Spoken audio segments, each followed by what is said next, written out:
As educational systems change across the world, as we are navigating technological and generational changes, a question of the future of education is raised. And this is where our next and final session will take us. With a fellow George Mason University professor, Bryan Caplan, Professor James Tooley, former Vice Chancellor at the University of Buckingham, one of the largest private universities in the UK, and, as I said, once again, Professor Gabriel Calzada, founder and president of Hespérides University here in Spain. Moderating this session is SFL's very own CEO and alumnus, Dr. Wolf von Laer.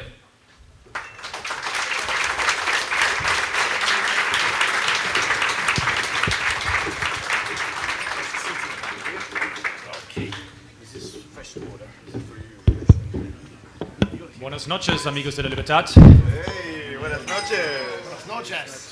Gabriel, can you do us a favor and just tell the audience that the translation will be tomorrow for if there's some people here that don't speak Spanish? I don't want to try to do it myself. Can you tell them in Spanish? Sí, que la traducción simultánea es a partir de mañana. Right? And Sunday. Y a partir de mañana, ya. Mañana y pasado mañana. Perfect. Gracias. Good to see so many of you. It's good to be back in Madrid. I actually came here because of education. I got my master's degree in Economía de la Escuela Austríaca con Metro de Soto y con Gabriel Calzada and many, many other luminaries. And so there is some freedom of education in Europe and in the world, but it's very rare, as we know. If you think about innovation, you probably don't think about education. You think about, AI and other parts which we will also be touching upon. And the very reason why Students for Liberties exist is because universities, most of them, not all of them, are desperately failing at teaching the ideas of liberty. Why do we need the rule of law? Why do we need free markets, property rights, all of those things? Most universities don't teach that. We know what they teach, right? There's statistics about that, where if you, for instance, 80 to 90% of all professors in sociology departments are Marxists, right? And I don't think it's only in sociology departments, but in many other ones. So we need to discuss this, and what is the classical liberal take on that? But also it's interesting to see how education is rapidly changing. Because we mostly believe that education is not really something that is changing very rapidly, because the state is in charge. But if you look at, for instance, artificial intelligence, it changes the landscape rapidly. I'm not learning the same way today as I have done 10 years ago.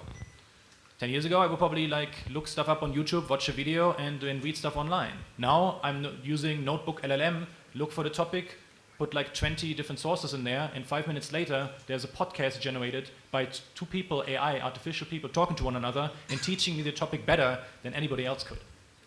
It's remarkable. So, and tonight we have the great fortune to discuss this topic with folks who are at the forefront of this. So, I'd like to ask you for some rapid fire questions, and at the end we will also have time for questions from the audience as well. Let's make it interesting. What is your most controversial take on education in 90 seconds? Starting with you, Ryan. My most controversial take is that we should end government support for education. The more moderate version is that we should spend 1 penny less, which gets almost the same reaction. Because just to back up, I only write controversial books. But my book on education is the one book I can give to an audience of normal Americans and have them nodding along in agreement until I get to the policy part of the talk. Everyone's saying, yes, of course, we all know that education is extremely wasteful. Most of what we learn in school is not useful. People barely learn it. There's no point to it. And that's when I say, how about we cut spending by a penny? And people say, no, we can't cut spending by a penny. That would be the end of our modern technological civilization. Up till now, you were agreeing it was useless. So to favor educational austerity, is it austeridad educacional? Educacional, oh yeah. Yeah, so I realize that austerity is a word that usually enemies of markets try to put in our mouths, but I like the word. It's a good word. It's a word that captures what I believe in. I think of it as like this. It's like back in the 1980s, you ask your dad, Dad, can I have $20? And what are his questions? Well, what do you need it for? It's a good question, especially when you're spending somebody else's money. Like, what happened to the last $20 I gave you? Also, a very good question. And what's the proof it even worked? All very good questions, which people hardly ever ask for education. So this is an idea that I've been pushing for a long time. It is much more popular to say, let's improve and inform education, which is also a great idea. But think about it like this.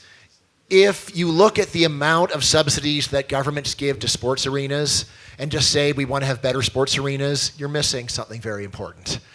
If government cut off support, there would be far fewer sports arenas, obviously, because the market demand will not sustain it.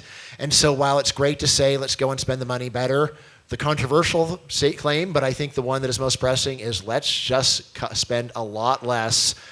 If we can't cut spending off entirely, which is my first choice, how about a penny, 5%, 10% less? Just to do that would be pretty miraculous. It's Bryan Caplan, so you have to stop him. Yes. If you want Yes, someone I else. told you I'm going to be German about it, so I have to step it up a little bit. So, James, what's your most controversial take? You got one yourself. Yeah. Buenas noches. Lo siento, no hablo español. Pero yo soy un hombre sincero, etc. Well, Bryan has started with the most controversial thing, that there shouldn't be government in education. Yeah.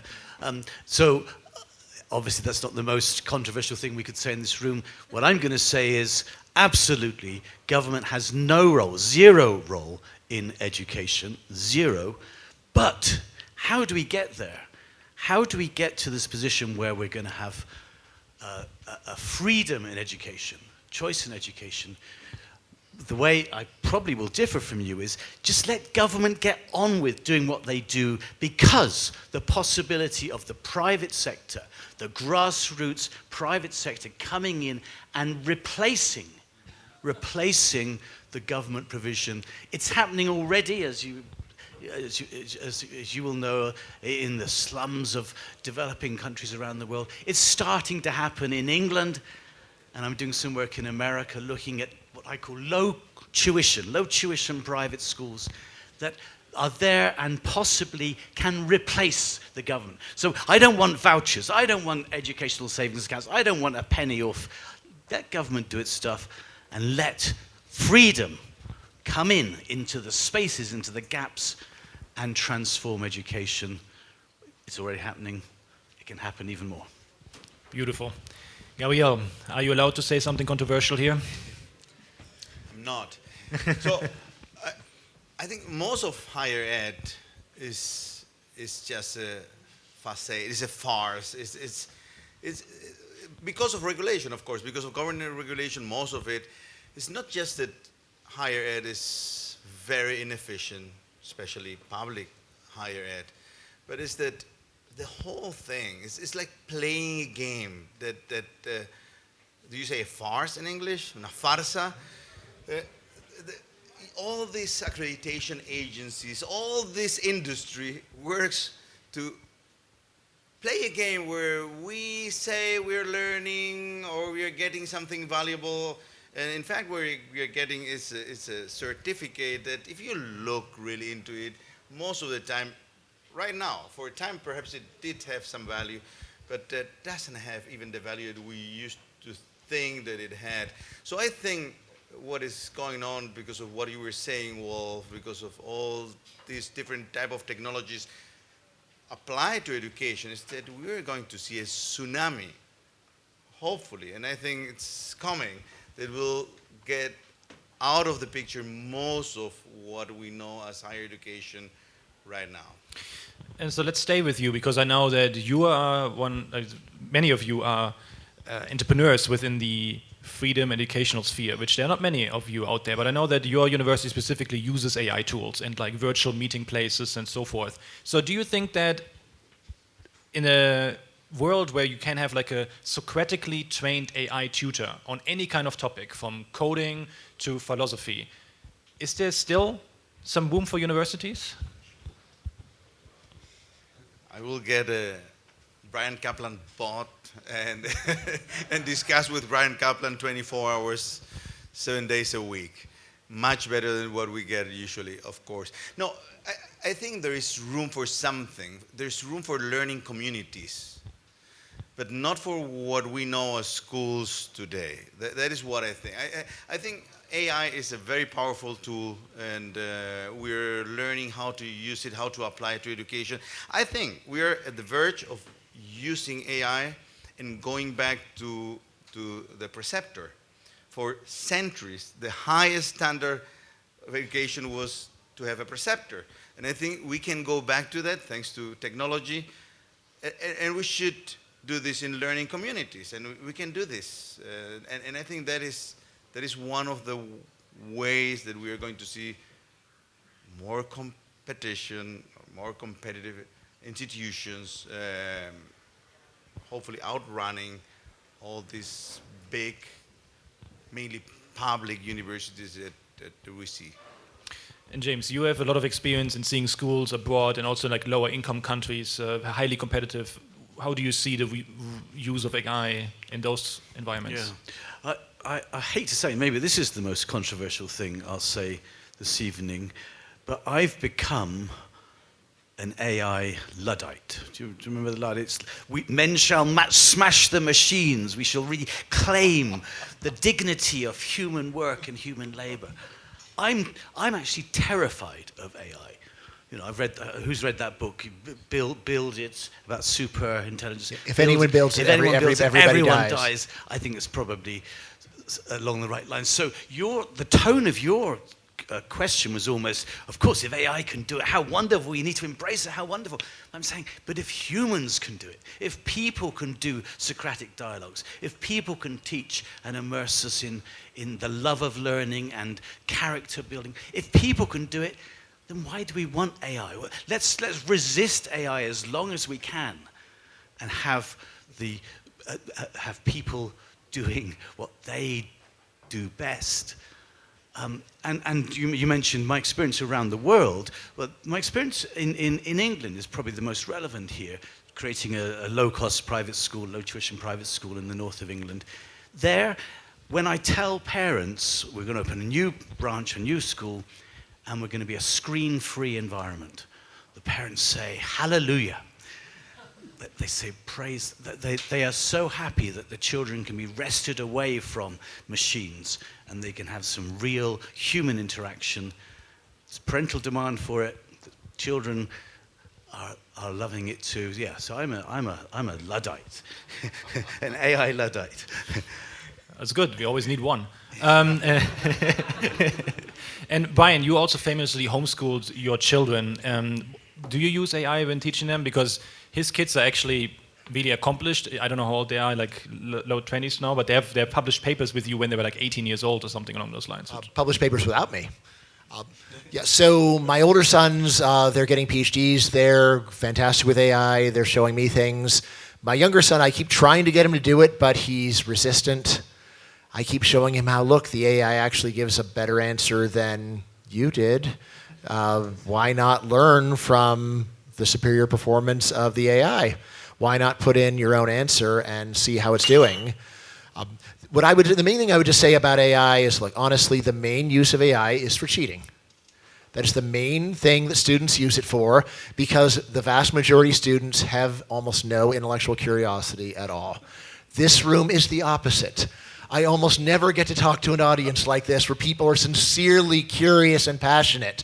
There is a noble lie that people like to tell of it's the fault of the teacher that the students aren't curious. It's like, that's not true. Teachers are generally a lot more curious than their students. However low curiosity the teacher is, the students are almost always worse.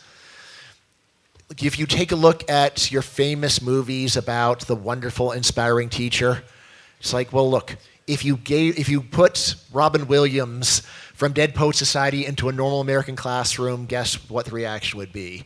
Yawns, non-attendance. Steven Pinker repeatedly got the rating for the best professor at Harvard, and yet he has about 50% attendance in his classes. Why? Because the students do not care about the thoughts of one of the greatest intellectuals in the world. And these are allegedly the best students. There's a few special schools that are different. So the University of Chicago is actually different.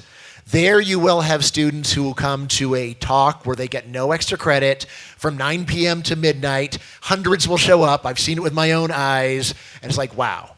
and also University of Austin, not University of Texas at Austin, but University of Austin, UATX. I've spoken to the students there, and I'm going to be a visiting professor there.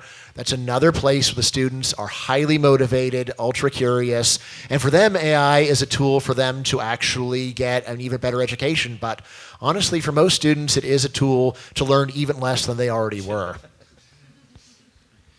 So James, you've built schools in a variety of different countries. Correct me if I'm wrong, but it's among them is Ghana and India, Honduras, and also England. Which place was the hardest to build a school, and what are some of the lessons that you've learned there? I mean, without a doubt, England. And it's partly because you were talking about regulation earlier, Gabriel. In all the countries you described, the regulations concerning schooling are onerous, extensive, and so on. But the good news about when you're working in Ghana, Nigeria, Honduras, India, is you can ignore the regulations. The inspector comes, and you can persuade him or her. In England, you cannot persuade the inspectors. And when we started the low-cost private, the low-tuition private school in the north of England, the government clearly didn't want us to come there. And in the end, it took us 465 days. 465 days to get preliminary registration. And you can imagine, so we were having parent meetings, open days, getting started, we were getting started, getting people excited. The teacher unions, this is a real badge of honor, isn't it? The teacher unions were picketing all our meetings and claiming it was impossible to do this. It was absolutely impossible. And then, we said we were going to open in September, then we couldn't open, we said we would open in January, couldn't. September came, and then finally January, and the day of opening, we had, having had hundreds express interest, we had 4 students there, and only 2 were paying customers. And actually, I had on my phone, there were 50 or 60 journalists trying to get in touch. How did it go? How did it go? And to paraphrase Winston Churchill, never in the history of human education has so much been written by so many about so few. But now we've grown, and the school is now duplicating it. And now the inspectors like us. And now butter wouldn't melt in our mouth. Is that the expression? Anyway, whatever the expression. They like us, and they're happy to see us expand. And so we've overcome that. Remember, we are 2/3 of the per capita funding that's there in the state schools. And so, England, by far the most difficult country to do anything in education. I look at the regulations in the US, in certain states, Texas one, North Carolina another. It's like a walk in the park compared to the pain that is British regulation. Yeah, I can imagine. Arguably, Gabriel, your most important position is, of course, a board member of Students for Liberty. Your second most important is that you're the founder of the Universidad de las Hespérides. And it took you 5 years to start a coffee shop. How long did it take you to start a school, a university here in Spain? Tell us a little bit about that. It was 16 years. From the moment we present the proposal to the authorities till the last paper of authorization that we needed, was 16 years. 16 years with 105,000 pages submitted. And if you wonder how many words you can write in 105,000 pages, 42 million words. So that's what we had to do in order to twist their arms and convince them to start the university. So, and I don't think it's because it was with a clear classical liberal, so it was very obvious. It was in the classical liberal tradition. We had the support from Mario Vargas Llosa. We had the support from George Schutz and many different authors, thinkers, entrepreneurs that are Vernon Smith. People are, classified for them in the classical liberal sphere. And I don't think it was because of that. It's because if you want to do something a little bit different and new, the automatic reaction is, no, you can't do that. Speaking about that, artificial intelligence, for example, it has been a problem for us. When we saw it coming a few years ago, we almost right after starting in the university, we issue a letter to all our students. Some of them are here, and we said, look, we embrace artificial intelligence. You're allowed to use it. Most of universities in Spain were saying, no, you're not allowed to use it. We were one of the few saying, no, you're allowed to use it, but let's be honest. Let's use it and say how you're using it. Let's learn how to use it better. Because I see James' skepticism, and I share a lot of James' skepticism. Yeah. If you don't exercise your thinking muscle, and you use it just to be like un vago, we would say in Spanish, and you work less, and you don't exercise your thinking muscle, you will be really replaceable by artificial intelligence. If you train your brain and then you use artificial intelligence, it can elevate you, and that is something that students have to be very careful about. You can use it to elevate yourself. You can use it in a way that it will replace you very soon and very easily. Makes a lot of sense. Last question, and I'll hand it over to the audience. So you homeschooled your kids, and there's also unschooling in America and so forth. For instance, that is not very widespread in Europe. There might be like small exceptions in some countries, but for instance in Germany, I think homeschooling is largely banned. Tell the audience how they should think about that and maybe overcome some of the skepticism that they might have as not being aware of it. I remember when I was telling my friends in Germany about homeschooling, their first reaction was first, mein Gott, and then there's like, the next part was, but the government tells you exactly what you have to teach them, right? And I'm like, no. He goes, but the government approves your lesson plans. And I'm like, no. And he goes, so you just do whatever you want? Which was also my dad's reaction, who is not German, as you might guess. That's not at all how it sounds like, yes. By the way. So in a way, the easiest thing is to take a look at actual measures of performance of homeschoolers. General result for homeschoolers is they usually do a bit better than kids that go to regular schools in English. They probably do a little bit worse in math. And I think those unschoolers are the ones that are bringing homeschool down in math because there are only a small number of people, many of them in this room, who actually enjoy math and will do it on their own initiative.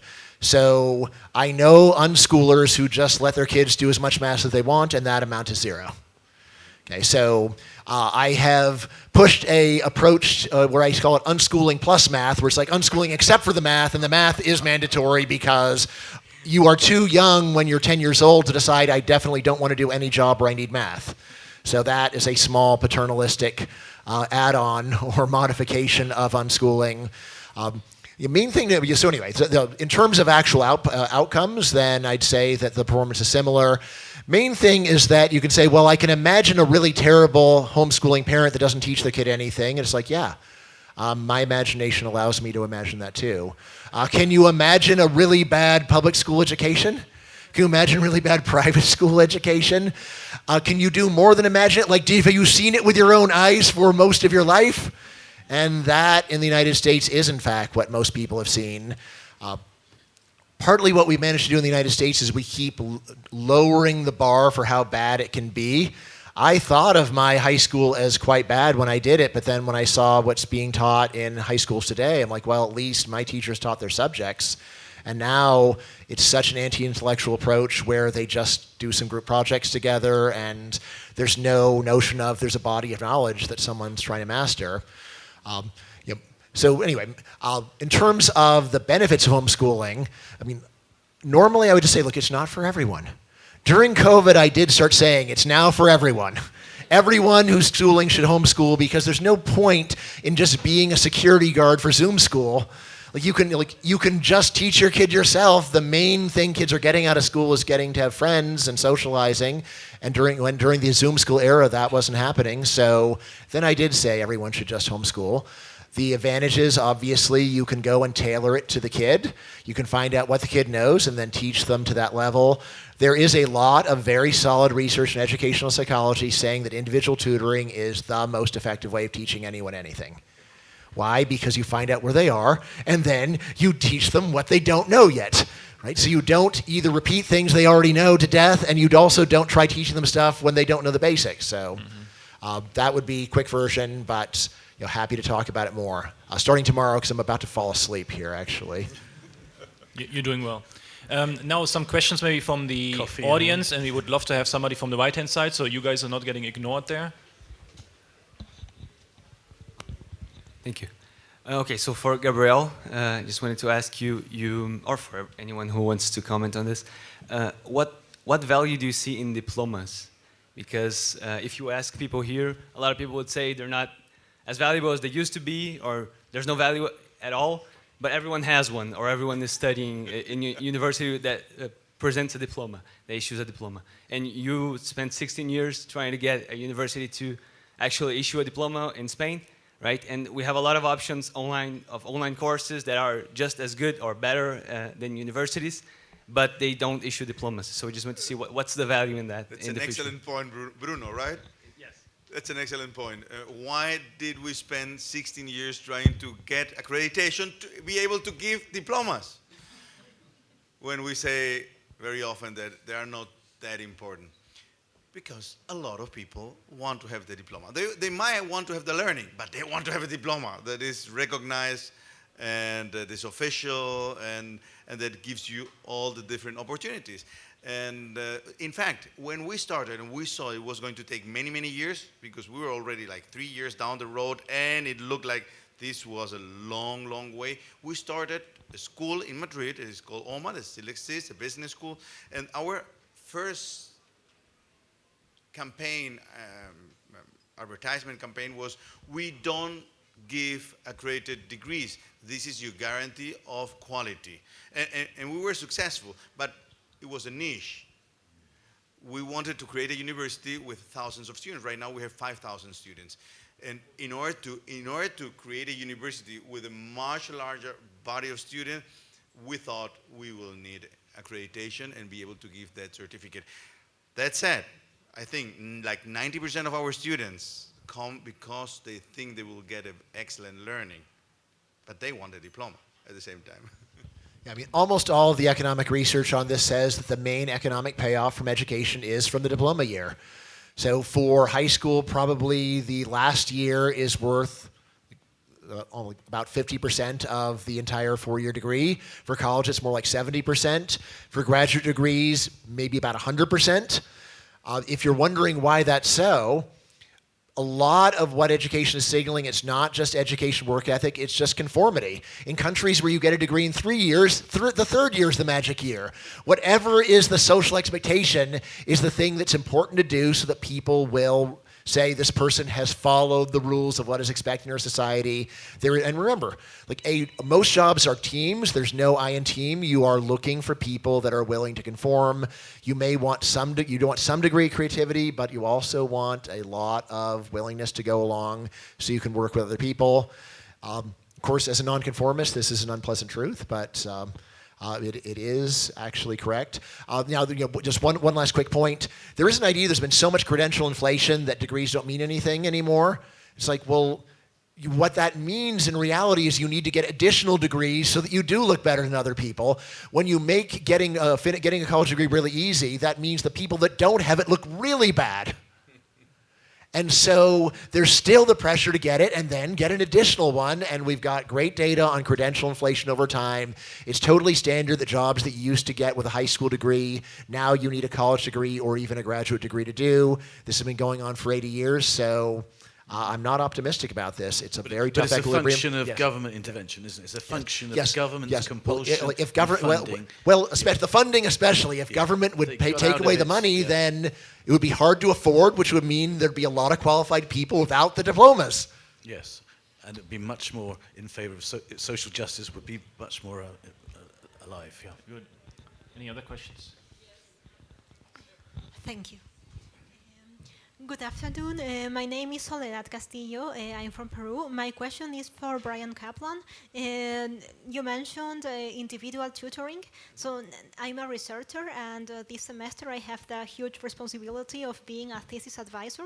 So I would like to get your advice on how to teach my students and encourage them to do research from a classical liberal perspective. So respecting their autonomy and encouraging them to learn. Thank you very much.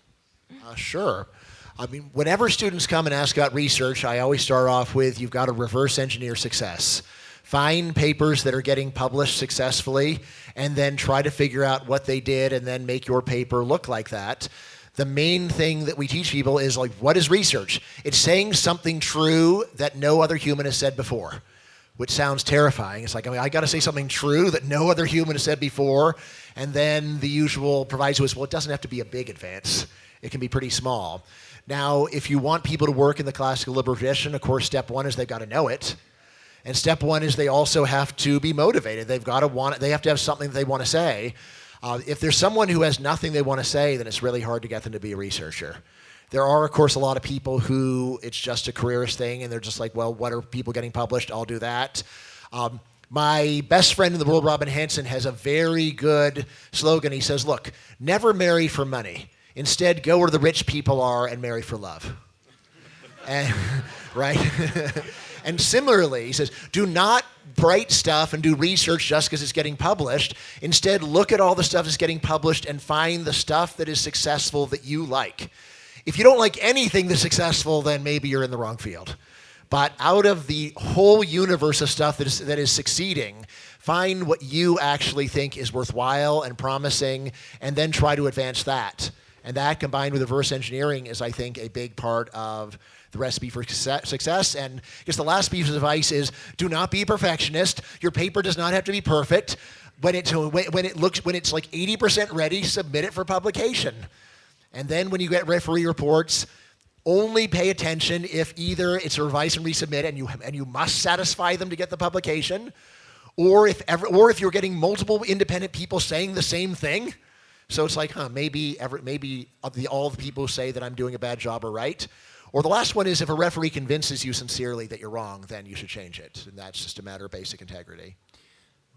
Very good. And I mean, social sciences also don't pay like as much anymore. And if you look, for instance, in America, people with electrician degrees or HVAC professionals, which we also could use in here, earning much more these days and getting more and more money. So that is also an interesting insight.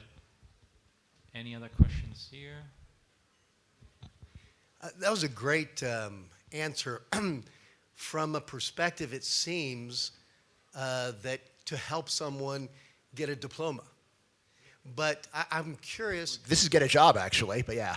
Okay, yeah, we can go 2 steps. But what about making a change? What about having some, like you were saying, something that they're motivated by? How do you approach that if you're going to give them advice? Again, for a young researcher, especially at my own university, George Mason, the economics department, every year we get a couple students who think that they're ready to completely reinvent economics, and they are the greatest genius who's ever lived. And none of them has convinced me that this is so. So, like, if that's really true, then it's like, go all in. You're this world historic genius. Just show us the light. But for everyone else, what I say is, look, you've got to learn how to walk before you can run. So, like, what did I do? Like, I got my PhD from Princeton. I did some articles that I would say, look, are not incredible. They're like slightly original. They're an advance. And from there, I got some experience. And then once I was done with those and had a job, it's like, okay, now I can start working on things that I think are more interesting and more challenging. And the way academia works is eventually you do get in a position where you have the freedom to do whatever you think best. And that's when you have tenure. The irony is hardly anyone does that. Most people, when they get tenure, just keep doing the same boring, pointless stuff they were doing before they had tenure. So it's like, why do we even have tenure for people like you? Like, you don't actually want to do anything creative. And it's like, well, I'm really glad the system exists for me. I know you didn't make it for me, but yeah, like, once I knew I had tenure, then it's like, now I'm going to do only the stuff that I think is really worthwhile and really important. Of course, I could be wrong. James, Gabriel, anything you would like to add on to this question or something else? No? If not, then we go to another question from the audience.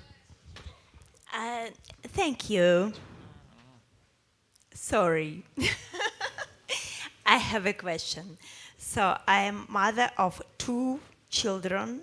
We are going to move to Liberland. I'm citizen of Liberland. And I'm very, very,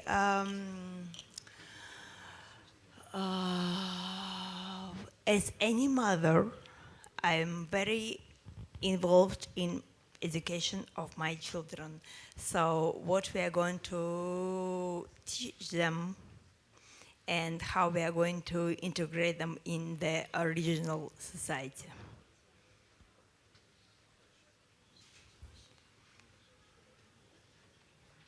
Can you repeat the question?